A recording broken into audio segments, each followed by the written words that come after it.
reali, viene molto focalizzato su questo problema del tema delle scelte di condensazione che dal mio punto di vista tecnico non è un problema.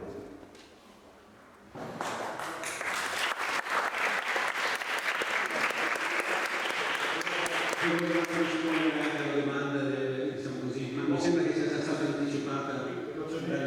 Facciamo questa attività perché ognuno magari a fronte di una sua esperienza umana di vita, a un certo punto, vivendo in questa società e osservando come si forma l'opinione pubblica, ha ritenuto che forse anche nel proprio piccolo, cioè io non pretendo di cambiare niente, sono solo uno, ma insomma ognuno di noi crede di poter comunque fare del bene cercando di dare delle informazioni corrette e lo fa di tasca propria rimettendoci tempo, denaro e poi volta anche un po' di salute e basta, e senza prendere nulla da nulla e neanche da cica, perché è una società molto più grossa che vive e fa anche lui quello che può in grande e quello che noi facciamo in piccolo. Grazie.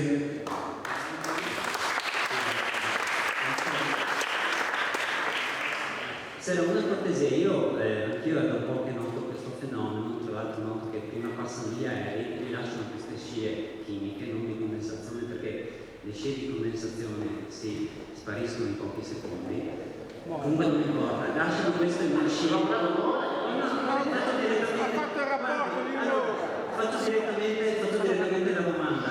La domanda è questa: perché prima di venire qui a fare disinformazione non vi mettete d'accordo con l'ARPAF, che per esempio dice sì, effettivamente le scie chimiche esistono, ma soprattutto magari parlate anche dei vostri colleghi della NASA che hanno detto è vero, le scie chimiche esistono, siccome ormai è un fenomeno talmente palese e evidente, ma noi facciamo questo discorso di spray per un discorso del cambiamento del clima, per far sì che praticamente non ci sia il surriscaldamento della Terra. Questo vi invito a tutti a guardare su internet e niente di più. Quindi la domanda è: mettetevi d'accordo, insomma, la NASA dice altre cose. Grazie. Era una domanda configurata dall'inizio alla fine, non credo che ci sia una risposta. Io credo.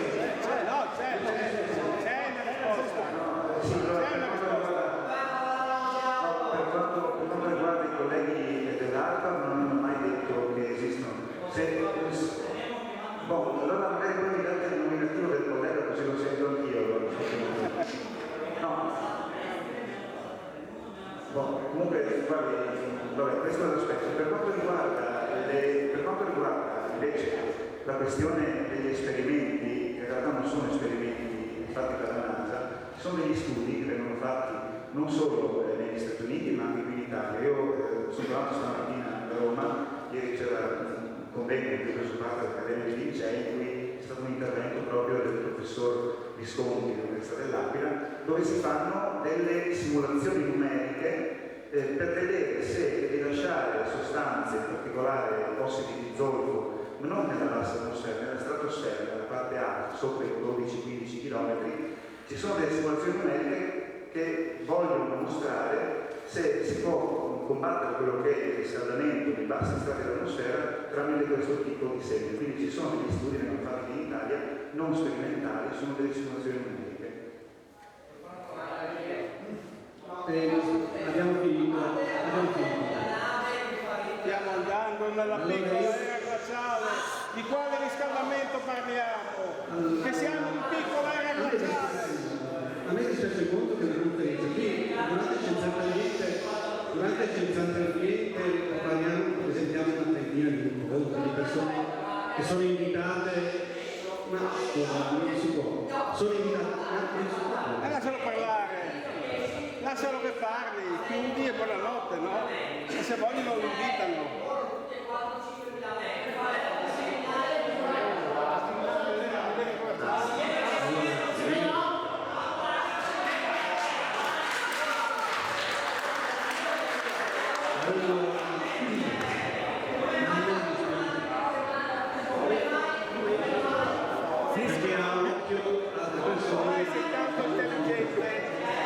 Io ringrazio tutti, soprattutto i nostri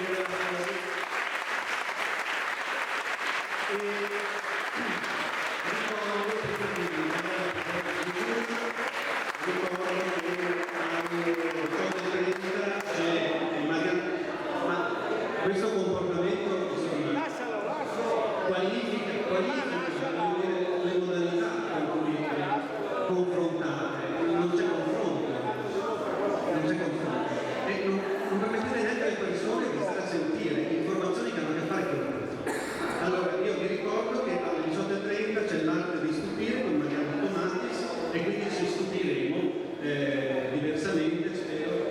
Prego la parola. Sì, una cosa velocissima, no?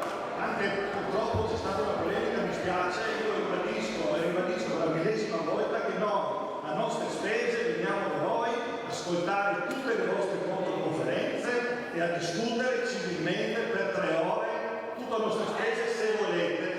No? A vostre spese. E poi voglio dire agli altre persone, se volete prendere il contatto con noi, anche adesso potete venire, vi diamo l'email e vi informiamo di tutte le attività del CICA. Cubo e Cica. Grazie ancora.